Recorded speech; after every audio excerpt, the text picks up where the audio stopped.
નમસ્કાર વિદ્યાર્થી મિત્રો, શાળા નૂતન વિદ્યાપીઠમાં હોવા જિલ્લો ભાવનગર, હું પારુલ કાતરિયા. આજના લેક્ચરમાં આપ સૌનું સ્વાગત છે. વિષય વિજ્ઞાન ધોરણ 9, જેની અંદર આપણે 14મા ચેપ્ટર વિશે ચર્ચાઓ કરતા હતા, જેની અંદર આપણે લાસ્ટ લેક્ચરમાં જીવભૂ રાસાયણિક ચક્ર તરીકે કાર્બન ચક્રની ચર્ચા કરેલી હતી. એના પહેલા નાઇટ્રોજન ચક્ર અને જલ ચક્ર વિશે પણ આપણે ચર્ચા કરી ચૂક્યા છીએ. તો વિદ્યાર્થી મિત્રો, આજે આપણે ચેપ્ટર નંબર 14 નૈસર્ગિક સ્ત્રોત, તેના લાસ્ટ મુદ્દા એટલે કે અંતિમ ટોપિક વિશે ચર્ચા કરવાની છે. તો આજના આપણા ચેપ્ટરનો છેલ્લો મુદ્દો છે ઓક્સિજન ચક્ર. ઓક્સિજન ચક્ર એટલે કે O2 ચક્ર. હવે ઓક્સિજન દરેક સજીવને, બેક્ટેરિયા એકકોષીથી લઈ અને બહુકોષીય સજીવોને ઓક્સિજન વિના પોતે જીવન જીવી શકતા નથી. હા, પરંતુ કેટલાક એવા બેક્ટેરિયા પણ છે કે જે ઓક્સિજનની ગેરહાજરીની અંદર પણ જીવંત રહી શકે છે. તો આજના ટોપિકની અંદર આપણે વાત કરવાની છે ઓક્સિજન ચક્ર, કે જેને O2 ચક્ર પણ કહેવામાં આવે છે. હવે અહીંયા ઓક્સિજન ચક્રનો ચાર્ટ દર્શાવેલો છે, જેની અંદર સૌ પ્રથમ વાતાવરણની અંદર ઓક્સિજન રહેલો હોય, એ ઓક્સિજનનો સજીવો શ્વસનમાં ઉપયોગ કરે છે. ત્યારબાદ વનસ્પતિએ નિર્માણ કરેલો કાર્બનિક ખોરાક, કે જેને આપણે ગ્લુકોઝ સ્વરૂપનો ખોરાક કહીએ છીએ, જેની ચર્ચા આપણે ચેપ્ટર નંબર 5માં કરી ચૂક્યા. તો ખોરાક અહીંયા જેમાં અણુસૂત્ર લખ્યું છે C6H12O6, એટલે કે આ ગ્લુકોઝનું અણુસૂત્ર છે. તેની અંદર પણ અહીંયા ઓક્સિજન એટલે કે O6 દર્શાવેલું છે. તો ખોરાક અને વાતાવરણમાં રહેલા ઓક્સિજનનો સજીવો શ્વસનની ક્રિયામાં ઉપયોગ કરે છે. સજીવો ખોરાક ખાય છે, પરંતુ જો તેને શ્વસન માટે ઓક્સિજન ન મળે તો તે જીવંત રહી શકતા નથી. એ કે સજીવો શ્વસન માટે ઓક્સિજનનો ઉપયોગ કરી છેલ્લે ઉચ્છવાસ તરીકે બહાર કેવો વાયુ કાઢે તો કે કાર્બન ડાયોક્સાઇડ અને પાણી મુક્ત કરે છે.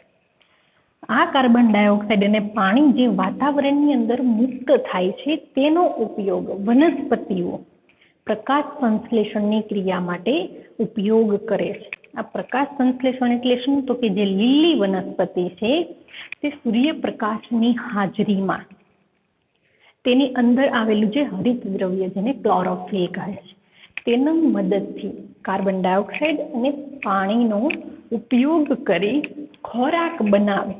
આ ક્રિયાને પ્રકાશ સંશ્લેષણ કહે. તો પ્રકાશ સંશ્લેષણ માટે વનસ્પતિને શું જરૂરી છે? તો કે CO2 અને પાણી. ક્યાંથી મળે છે? તો કે જે સજીવો શ્વસન દરમિયાન મુક્ત કરે છે, તેનો ઉપયોગ વનસ્પતિ ખોરાક બનાવવા માટે ઉપયોગ કરે, બાકીનો વાતાવરણમાં પડે. તો આ ચક્ર જે છે એ સતત ચાલ્યા કરે છે. સજીવો વાપરે, ફરી એને મુક્ત કરે, એનો ઉપયોગ વનસ્પતિ કરે, વનસ્પતિ ખોરાક બનાવે અને વાતાવરણમાં પણ મુક્ત થાય છે. તો આપણે ઓક્સિજન ચક્ર વિશે વાત કરી. હવે આપણે એક પછી એક મુદ્દાસર ચર્ચાઓ કરીએ. તો સૌ પ્રથમ આપણે જોઈશું ઓક્સિજનની અગત્યતા. સજીવોમાં ઓક્સિજનની અગત્યતા એટલે કે એનું મહત્વ શું છે, તેના વિશે આપણે સૌ પ્રથમ વાત કરીએ. તો પ્રથમ મુદ્દો છે સજીવના જીવનને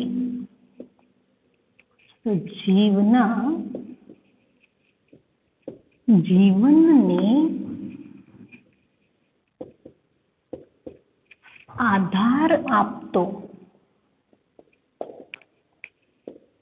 ઘટક એટલે ઓક્સિજન. જો સજીવ તો જ જીવી શકે જો તેને ઓક્સિજન મળે. એટલા માટે સજીવ માટે ખૂબ જ અગત્યનો ઘટક છે. ત્યારબાદ જૈવિક અણુઓ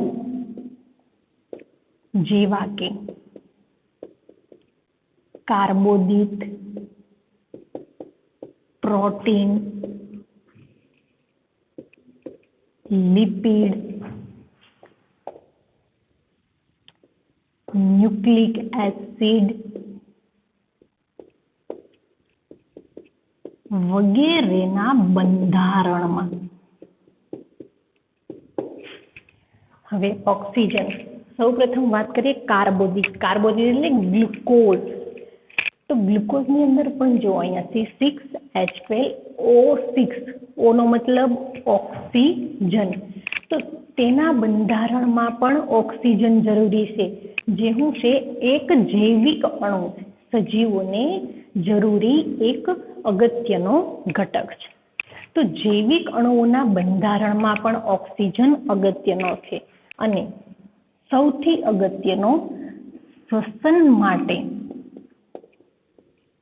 O2 ખૂબ અગત્યનો છે. સજીવોને શ્વાસમાં જે વાયુ જરૂરી છે, જેને પ્રાણવાયુ કહે છે, તે કોણ છે? તો કે ઓક્સિજન. તો દરેક સજીવ માટે પણ ઓક્સિજન અગત્યનો ઘટક છે. હવે વાત કરીએ આપણે ઓક્સિજનની અગત્યતા વિશે, તેના મહત્વ વિશે. હવે આપણે જોઈએ કે ઓક્સિજન આપણને પ્રાપ્ત ક્યાંથી થાય છે? વાતાવરણમાંથી તો થાય છે, પણ વાતાવરણમાં સજીવોની ક્રિયા દરમિયાન મુક્ત થાય તે ઓક્સિજન ભળે છે. પરંતુ મુખ્ય સ્ત્રોત એનો કયો છે તેના વિશે જોઈએ આપણે. તો ઓક્સિજનનો સ્ત્રોત O2 એટલે શું થાય? ઓક્સિજન. તો ઓક્સિજનના સ્ત્રોતની આપણે વાત કરીએ ત્યારે સૌ પ્રથમ આપણે વાતાવરણમાં ઓક્સિજનનું પ્રમાણ વિશે આપણે જોઈએ. તો વાતાવરણમાં ઓક્સિજનનું પ્રમાણ કેટલું છે? તો કે 21%. કેટલું છે? 21% પ્રમાણ ઓક્સિજનનું વાતાવરણમાં આવેલું છે. તો બાકીનો ઓક્સિજન ક્યાંથી પ્રાપ્ત થાય? ક્યાં છે બાકીનો ઓક્સિજન? તો બાકીનો ઓક્સિજન પૃથ્વીના પેટાળમાં. ક્યાંથી? પૃથ્વીના પેટાળમાં ઘણી માત્રામાં. કેવી માત્રામાં? ઘણી માત્રામાં મળતું તત્વ છે.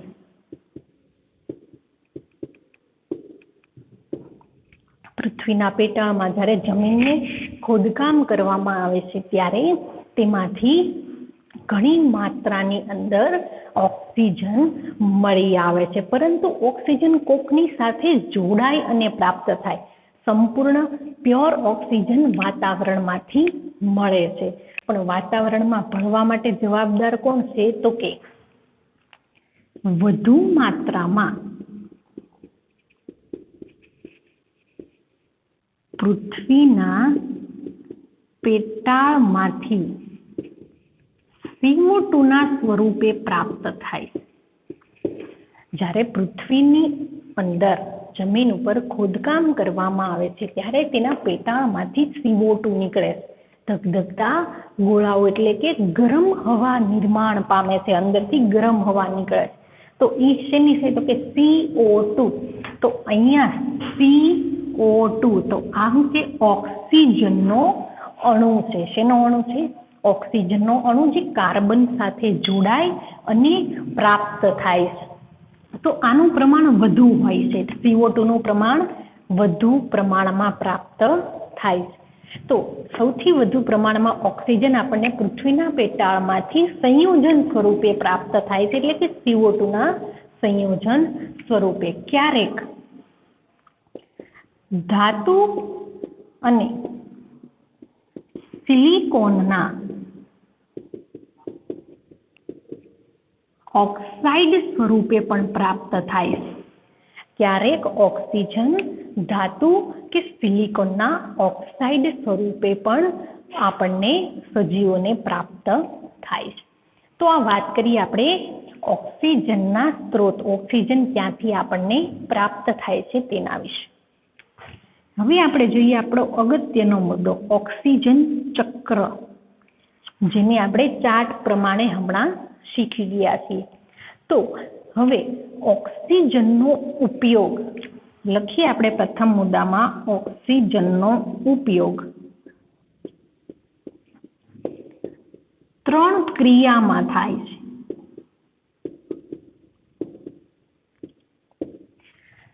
સજીવો વાતાવરણમાં રહેલા ઓક્સિજનનો ઉપયોગ 3 ક્રિયાઓમાં કરે છે. પ્રથમ ક્રિયા તો કે શ્વસન, બીજી દહન અને છેલ્લે નાઇટ્રોજનના ઓક્સાઇડના નિર્માણમાં. ત્રીજી કઈ પ્રક્રિયા? નાઇટ્રોજનના ઓક્સાઇડના નિર્માણમાં.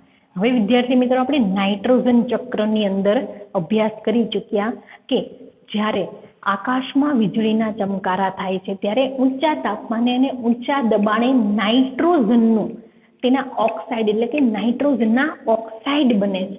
તો આ નાઇટ્રોજનના ઓક્સાઇડ બનવા માટે શું જરૂરી છે? તો કે ઓક્સિજન કે જે વાતાવરણમાંથી ભળે છે. તો ઓક્સિજનનો ઉપયોગ ઓક્સિજન ચક્રમાં 3 ક્રિયામાં થાય. શ્વસન એટલે કે સજીવો જે શ્વસનની ક્રિયા કરે છે તે, દહન એટલે કે જ્યારે અશ્મિ બળતણ એટલે કે કોલસો, પેટ્રોલ, ડીઝલ વગેરે જ્યારે સળગાવીએ છીએ ત્યારે પણ ઓક્સિજનની જરૂરિયાત હોય. અને લાસ્ટમાં આપણે વાત કરી નાઇટ્રોજન ચક્રની. હવે આપણે જોઈએ કે આ પ્રકાશ સંશ્લેષણ, આ જે ક્રિયા છે પ્રકાશ સંશ્લેષણ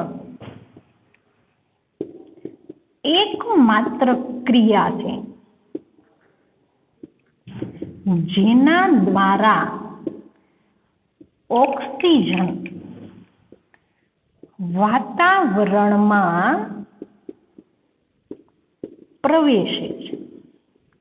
હવે જોઈએ, દરેક સજીવ શ્વસન કરે છે ત્યારે એને ઓક્સિજનની જરૂરિયાત પડે. એ ફરી પાછું ક્યારેય વાતાવરણને ઓક્સિજન આપશે નહીં, પરંતુ વનસ્પતિ જ પૃથ્વીનો એકમાત્ર સ્ત્રોત એવો છે કે જે ઓક્સિજનને વાતાવરણમાં ભેળવે છે. બાકી તમામ સજીવો ઓક્સિજનને વાતાવરણમાંથી મેળવે, વાતાવરણને આપતા નથી. એટલે કીધું કે પ્રકાશ સંશ્લેષણ એકમાત્ર એવી ક્રિયા છે જેના દ્વારા ઓક્સિજન વાતાવરણને પુનઃ આપી શકાય છે. હવે આપણે જોઈએ શ્વસન. તો શ્વસનની ક્રિયામાં શું છે? તો કે શ્વસન માટે ઓક્સિજન અગત્યનો છે. શ્વસન માટે ઓક્સિજન અગત્યનો છે. હવે આપણે વાત કરી પ્રકાશ સંશ્લેષણ તો કે વનસ્પતિ કરે, શ્વસન તો કે પ્રાણીઓ કરે છે. હવે કેટલાક સજીવો જેવા કે બેક્ટેરિયા, હવે કેટલાક સજીવો જેવા કે બેક્ટેરિયા તેના માટે તત્વીય ઓક્સિજન ઝેરી છે. એટલે કે વાતાવરણમાં જે ઓક્સિજન પ્રાપ્ત થાય છે તે ઓક્સિજન કેટલાક બેક્ટેરિયા માટે ઝેરી છે, એટલે કે ખતરનાક છે. શું કામ? તો કે અમુક બેક્ટેરિયા એવા છે જેની ચર્ચા આપણે નાઇટ્રોજન સ્થાપનમાં કરી ચૂક્યા, જેની અંદર આપણે સાયનોબેક્ટેરિયા, રાઇઝોબિયમ, સ્યુડોમોનાસ, નાઇટ્રોબેક્ટર, નાઇટ્રોસોમોનાસ આ વિવિધ પ્રકારના બેક્ટેરિયા વિશે વાત કરી. તે બેક્ટેરિયા ઓક્સિજનનો સીધો ઉપયોગ કરતા નથી, તે ઓક્સિજનની ગેરહાજરીમાં કાર્ય કરે છે. ઝેરી છે. શું કામ ઝેરી છે? તો કે કારણ કે બેક્ટેરિયા ઓક્સિજનની હાજરીમાં, જો ઓક્સિજન હોય તો આ બેક્ટેરિયા હાજરીમાં બેક્ટેરિયા નાઇટ્રોજન, N2 એટલે શું વિદ્યાર્થી મિત્રો થશે? નાઇટ્રોજન. એટલે કે નાઇટ્રોજન સ્થાપન કરી શકતા નથી. નાઇટ્રોજન સ્થાપન તો જ થાય જો ઓક્સિજનની ગેરહાજરી હોય. તો કેટલાક બેક્ટેરિયા માટે આ જે સક્રિય ઓક્સિજન છે તે ઝેરી છે. શું કામ? કારણ કે તે ઓક્સિજનની હાજરીમાં નાઇટ્રોજનનું સ્થાપન કરી શકતા નથી. તો અહીંયા આપણે વાત કરી ઓક્સિજન ચક્ર વિશે. હવે આપણે એક અગત્યના મુદ્દા વિશે ચર્ચા કરવાની છે. તો જો વિદ્યાર્થી મિત્રો 3 માર્કમાં પ્રશ્ન પૂછાય ઓક્સિજન ચક્ર વર્ણવો, તો તમારે સૌપ્રથમ ચાર્ટ લખવાનો અને ત્યારબાદ એનું એટલું થિયરી વર્ણવવાની છે. પરંતુ હવે પછીનો જે પ્રશ્ન છે તે અલગથી 3 માર્કમાં પૂછાઈ શકે તેવો પ્રશ્ન છે, જે ઓક્સિજન ચક્રને આધારિત પૂછવામાં આવે છે. તો સૌપ્રથમ તે પ્રશ્નને સમજવા માટે આપણે અહીંયા જોઈએ. પ્રશ્નનું નામ છે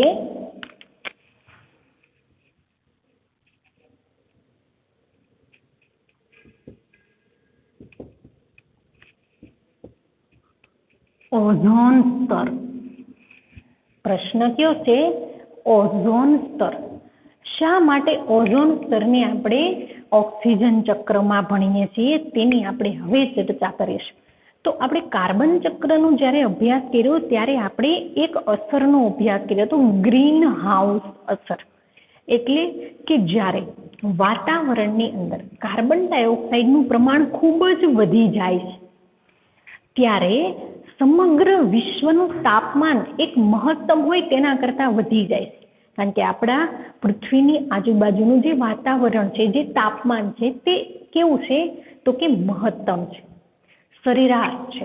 પરંતુ જો કાર્બન ડાયોક્સાઇડ વધે તો એ તાપમાનમાં CO2નું પ્રમાણ વધવાથી તાપમાન વધી જાય છે અને આપણે સમગ્ર વિશ્વના લોકોને, એટલે કે સમગ્ર વિશ્વ એક તાપ અનુભવે છે, ગરમી અનુભવે છે, જેને વૈશ્વિક તાપમાન કહેવામાં આવે છે. તો એવા જ મુદ્દાને કંઈક રિલેટેડ, એટલે કે ઓઝોન સ્તર વિશે આપણે ચર્ચા કરીશું. તો હવે આપણે વાત કરીએ ઓઝોન સ્તરની. તો ઓઝોન સ્તરની અંદર સૌ પ્રથમ આપણે તો કે વાતાવરણમાં તત્વીય ઓક્સિજન, કેવો ઓક્સિજન? તત્વીય ઓક્સિજન કે જે વાતાવરણમાં હોય છે તેની વાત કરીએ. તો સૌ પ્રથમ તો અહીંયાથી હું પહેલા ચાર્ટ રિમૂવ કરી નાખીશ.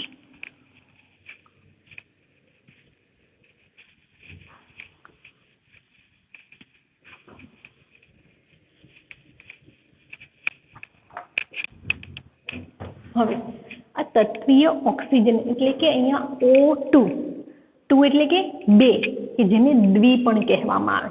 એટલે કે આ તત્વીય ઓક્સિજન છે તે દ્વિપરમાણવીય છે. 2 ઓક્સિજનના પરમાણુ જ્યારે જોડાય ત્યારે ઓક્સિજનનો એક અણુ બને છે, એટલે તેને આપણે કીધું દ્વિપરમાણવીય. પરંતુ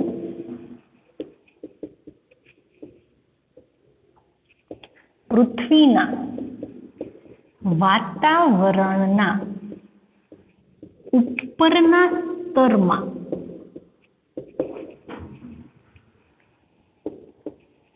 ઓક્સિજનના 3 પરમાણુ વાળા અણુઓ મળી આવે છે, જેને O3 કહે છે. શું કહે છે તેને? O3. હવે આપણે અહીંયા જોઈએ, આ પૃથ્વી છે, આ તેની ફરતે આવેલું વાતાવરણ છે અને વાતાવરણની ઉપર આ આવેલું સ્તર છે. આને કહેવાય O3. શું કહે છે તેને? O3 કહે છે. હવે આ O3 એટલે કે ઓઝોન સ્તર, ઓઝોનનો અણુ કેવી રીતે બને છે તેના વિશે આપણે ચર્ચા કરીએ. તો સૌ પ્રથમ આપણે જોઈએ O3 નું નિર્માણ. O3 એટલે કે ઓક્સિજન, અહીંયા મેં લખેલું. ઓઝોન સ્તરનું નિર્માણ કેવી રીતે થાય છે તેના વિશે. તો હવે આપણને ખ્યાલ છે કે આ વાતાવરણમાં રહેલો ઓક્સિજન ક્યાં રહેલો છે? અહીંયા વાતાવરણ, પૃથ્વી. વાતાવરણમાં રહેલો જે ઓક્સિજન, જે આપણે ચાર્ટમાં પણ દર્શાવેલો છે, એ ઓક્સિજન ઉપર પારજાંબલી કિરણો જ્યારે પડે છે, સૂર્યમાંથી આવતા, અહીંયા ક્યાંક સૂર્ય હોય, હવે સૂર્યમાંથી આવતા પારજાંબલી એટલે કે યુવી કિરણો જ્યારે ઓક્સિજન ઉપર પડે છે ત્યારે ઓક્સિજનનો આ અણુ છે શું થશે? તૂટી જાય છે અને બે પરમાણુ બને છે. અહીંયા કેટલા છે? ઓક્સિજનના બે જોડાયેલા પરમાણુ, પણ યુવી કિરણો પડવાથી તે તૂટી જાય, બ્રેકડાઉન થાય અને ઓક્સિજનના બે અલગ અલગ પરમાણુ બને છે. આને શું કહેવાય? બે પરમાણુ. હવે આ બંને પરમાણુ વાતાવરણમાં મુક્ત રીતે તરતા હોય છે, મુક્ત રીતે ફરતા હોય. હવે શું થાય? તો કે વાતાવરણમાં રહેલો ઓક્સિજનનો પરમાણુ, વાતાવરણમાં તો ઓક્સિજન પણ હશે અને ઓક્સિજનના પરમાણુ પણ હશે, ઓક્સિજનના અણુ સાથે જોડાય. હવે અહીંયા ઓક્સિજનના બે અણુ, અહીંયા ઓક્સિજનનો એક પરમાણુ, તો આ બે ને એક કેટલા થયા? તો કે 3. તો હવે જે બને એને શું કહેવાય? O3. આને કહેવાય ઓઝોન અણુ કહે છે. શું કહેવામાં આવે છે? ઓઝોન અણુ. આવા અસંખ્ય ઓઝોન અણુઓ ભેગા થાય એટલે એક લેયર બનાવે, સ્તર બનાવે, જેને ઓઝોનનું સ્તર કહેવામાં આવે છે. તો વિદ્યાર્થી મિત્રો, હવે આપણને ખ્યાલ આવ્યો છે ઓઝોનનું નિર્માણ કેવી રીતે થાય. તે શું કરે? તો કે આ પૃથ્વીની ઉપર એક આવરણ બનાવે. ઓઝોન સ્તર શું કરે? પૃથ્વીની ફરતે આવરણ બનાવે છે, પૃથ્વીને રક્ષણ આપવા માટે. તો અહીંયા આપણે વાત કરી ઓઝોન નિર્માણ વિશે. હવે આ ઓઝોન અણુ, ઓઝોન સ્તરનું નિર્માણ શા માટે થાય તેના વિશે આપણે વાત કરીએ. તો હવે પછીનો આપણો જે મુદ્દો છે, ઓઝોન.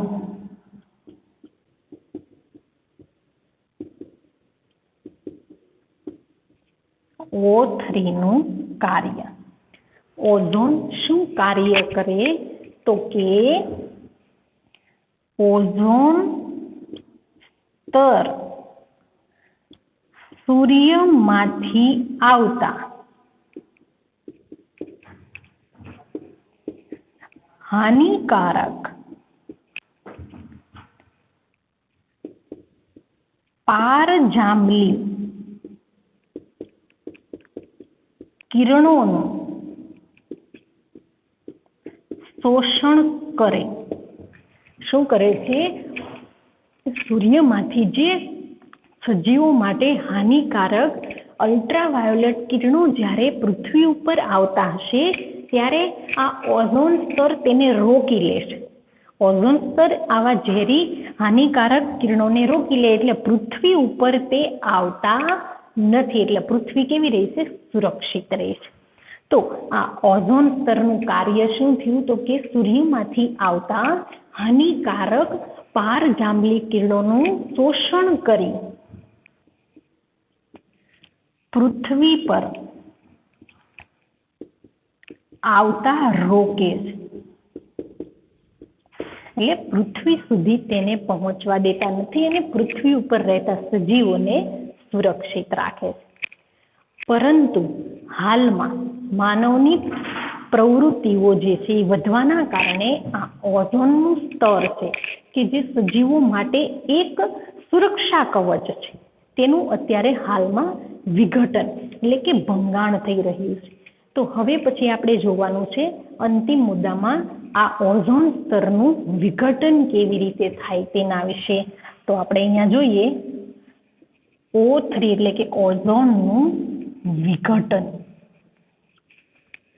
ઓઝોન સ્તરનું વિઘટન કેવી રીતે થાય છે તેના વિશે ચર્ચા કરીએ. તો સૌ પ્રથમ આપણે માનવ દ્વારા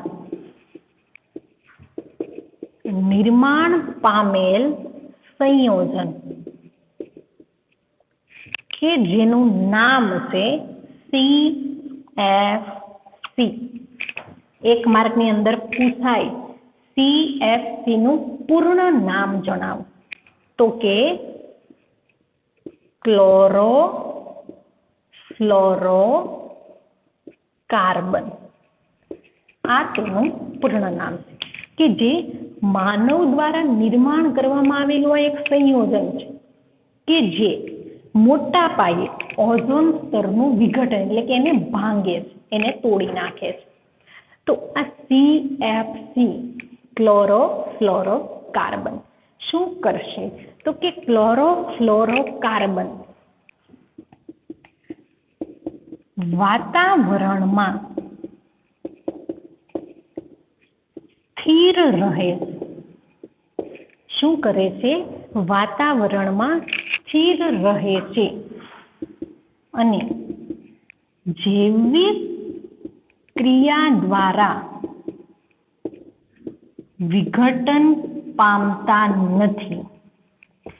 હવે જ્યારે વાતાવરણની અંદર ક્લોરોફ્લોરોકાર્બન પડે છે કે જે સ્થિર છે તે વિઘટન એટલે કે નાશ પામતા નથી, પરંતુ જે ક્લોરીન અને ફ્લોરીન યુક્ત સંયોજન, ક્લોરીન અને ફ્લોરીન યુક્ત સંયોજન એટલે કે ક્લોરોફ્લોરોકાર્બન જે વાતાવરણમાં રહે છે, વિઘટન પામતા નથી અને ઓઝોન સ્તરને નાશ કરે છે. કેવી રીતે? તો કે આ ક્લોરીન શું છે? ક્લોરીનનો એક અણુ, હવે ધ્યાનથી સાંભળો વિદ્યાર્થી મિત્રો, ક્લોરીન એક અણુ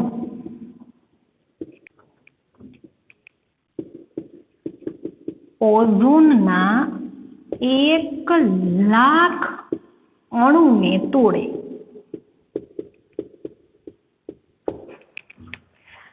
આ જે ક્લોરોન છે જે CFC ના બંધારણમાં છે, ક્લોરોફ્લોરોકાર્બન એટલે કે આ જે ક્લોરીન છે એનો જો એક પરમાણુ માત્ર વાતાવરણમાં હોય તો એ ઓઝોનના 1,00,000 અણુને તોડી નાખે.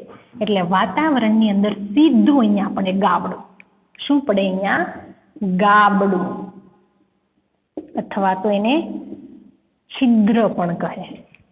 એટલે શું થાય? સીધો સૂર્યપ્રકાશમાંથી યુવી કિરણો પૃથ્વી ઉપર પડે અને સજીવોને નુકસાન જે છે એ થાય. તો હવે આ CFC કેટલો ખતરનાક છે તેનો આપણને અંદાજ જે છે એ આવી જાય. પરંતુ હાલમાં એન્ટાર્કટિકાની ઉપરનું જે ઓઝોન સ્તર છે તેમાં મોટા પાયે જે છે એ આવા છિદ્રો જોવા મળે છે, જેને ઓઝોનના ગાબડા અથવા તો ઓઝોન સ્તરમાં છિદ્રો કહેવામાં આવે છે. અને જ્યારે આવા ઓઝોન સ્તરમાં છિદ્રો પડે છે ત્યારે પૃથ્વી ઉપર વસતા સજીવોને મોટા પાયે નુકસાન થાય છે. તો અહીંયા આપણે વાત કરી આ ઓઝોનના વિઘટન માટે જવાબદાર કોણ છે તેના વિશે. તો જવાબદાર કોણ છે? CFC chlorofluorocarbon.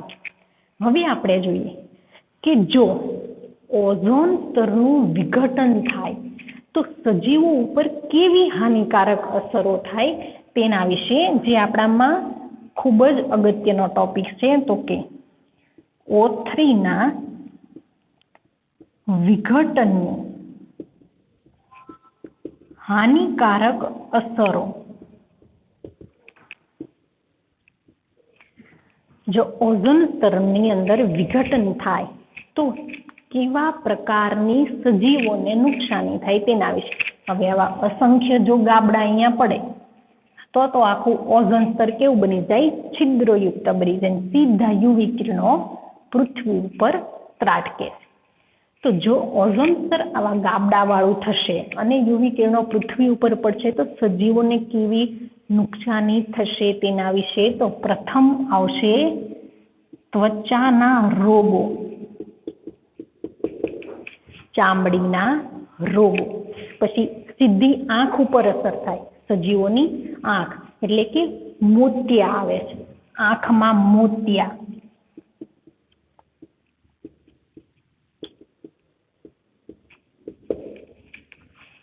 ત્રીજી અસર તો કે જે સજીવનું રોગ પ્રતિકારક તંત્ર છે તેને નુકસાન થાય છે, એટલે કે રોગ પ્રતિકારક તંત્રને નુકસાન થાય. ત્રીજી તો કે કૃષિ ક્ષેત્રે મોટી હાનિકારક અસર થાય, એટલે કે પાકની વૃદ્ધિ થતી નથી.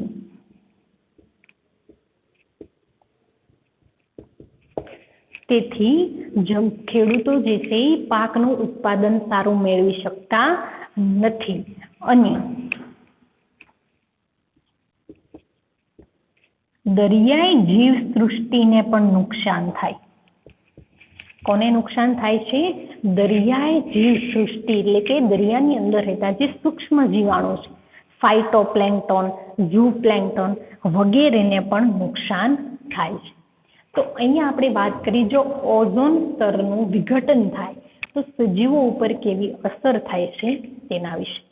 તો વિદ્યાર્થી મિત્રો, અહીંયા આપણે ઓઝોન સ્તરનો મુદ્દો જે છે એ પૂર્ણ કર્યો, જેની અંદર આપણે સૌપ્રથમ ઓઝોન સ્તરની પ્રસ્તાવના વિશે વાત કરી, ત્યારબાદ ઓઝોનનું નિર્માણ કેવી રીતે થાય છે, પછી ઓઝોન કેવી રીતે કાર્ય કરે છે અને ઓઝોન સ્તરનું વિઘટન કેવી રીતે થાય છે તેના વિશે, અને છેલ્લે તેની હાનિકારક અસરો જો ઓઝોન સ્તર વિઘટન પામે તો અહીંયા આપણું જે ટોપિક છે ઓક્સિજન ચક્ર તે પૂર્ણ થાય છે.